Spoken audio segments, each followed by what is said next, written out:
You learn two things in detective school. First, always keep your files neat and orderly. And second, a case that involves a missing blonde will inevitably drive you to drink. Still, something about this case intrigued me. Besides, I was between clients at the time, and certain bill collectors were starting to get ugly. The papers said she was last seen in Deathstalker Hollow, walking her chihuahua through a nearby graveyard. Not much to go on, but I had to start somewhere. Ed, there's a gentleman out here to see you. It looks like he wants money. Do you want me to show him in, or do you want to go out the window again?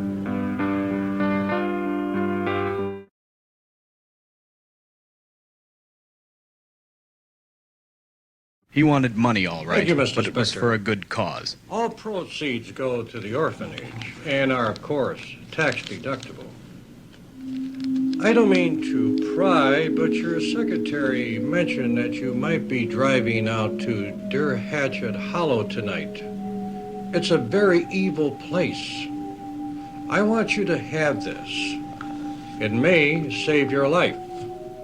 It's a vial of holy water. $12. Tax deductible?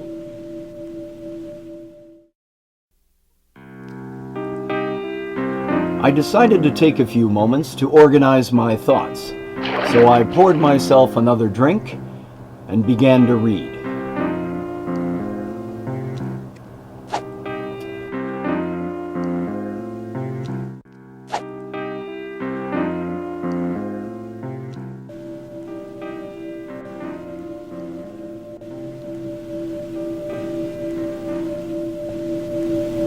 I passed out sometime around midnight. As I slowly regained consciousness, I was touched by my secretary's concern. Ed, are you all right? Poor kid was crazy about me. Don't you think you ought to start looking for that girl? I mean, I'd like to get paid this week too, you know.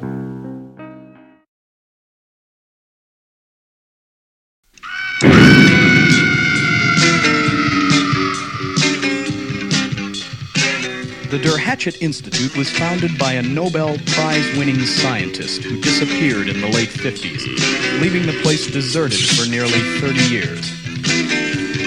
I walked up the creaking front steps and turned the knob. Locked.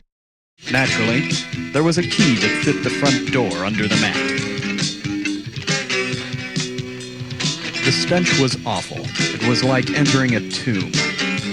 There were rotting stairs to my right and a room to my left, and I felt a cold chill on the back of my neck.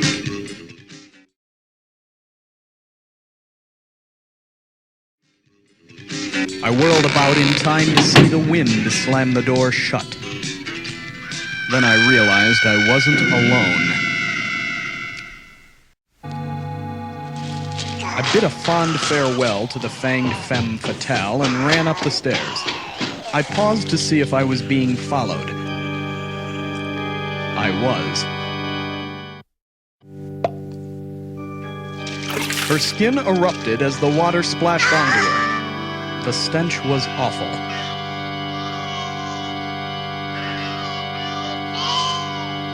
The second floor looked dark and uninviting.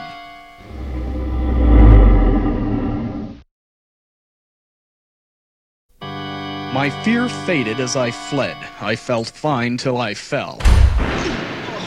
So I flipped over and found I'd been followed by a fanged femme fatale with a fried finger. I hated to be rude, but sometimes you got no choice. As I stood up, a strange mist started to come in from under the door. The only other door led to a closet. I had no idea what I was looking for, but that never stopped me before. Then my trained eyes discovered a subtle clue that pointed me in the right direction. I hesitated before entering the closet. Was I a man or a mouse? I decided to give it serious consideration from inside the closet. In the darkness, I became aware of something gnawing on my ankle, so I switched on the light. Rats! I turned on the light and discovered a stairway.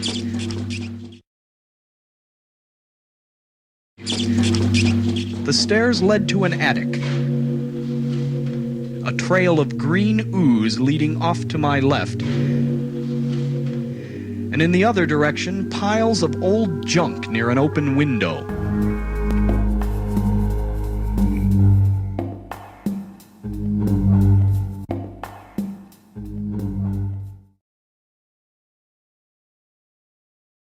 The slime led to a glowing crystal sphere next to a rotting, slime-covered pirate chest. As I gazed into the sphere, I saw a piece of garlic, followed by a mouth only an orthodontist could love. I gazed into the sphere, out of order. Just my luck. I opened the stinking, rotted pirate chest and discovered, naturally, a stinking, rotted pirate.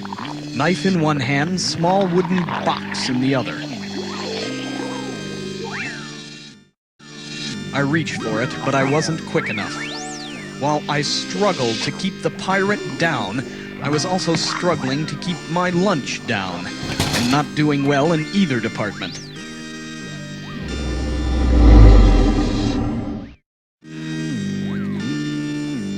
The moment I touched the box, the pirate started to laugh. Then he shook his head and disappeared. I slammed the lid down. Despite the open window, the attic smelled musty. The smell seemed to be coming from a large wooden crate. Then I saw it, and vice versa. I was halfway through the window, looking at the ground below, when I was struck from above by what felt like a Louisville slugger. There, hovering above me, was a bat from the big leagues. I pushed it away and looked for a weapon.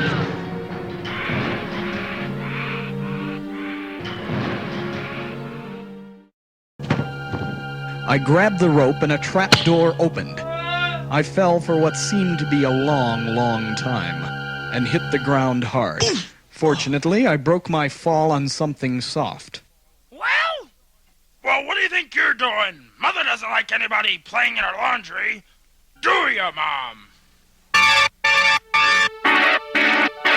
That's right, stay out of my laundry.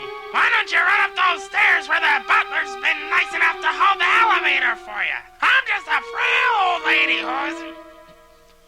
That's right, you heard her. This guy was obviously a psycho. On the steps above me, a green ghoul gestured gracefully.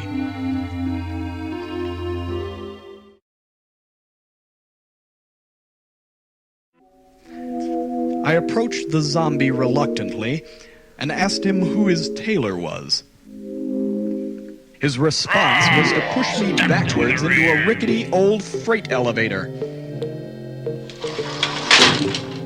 What floor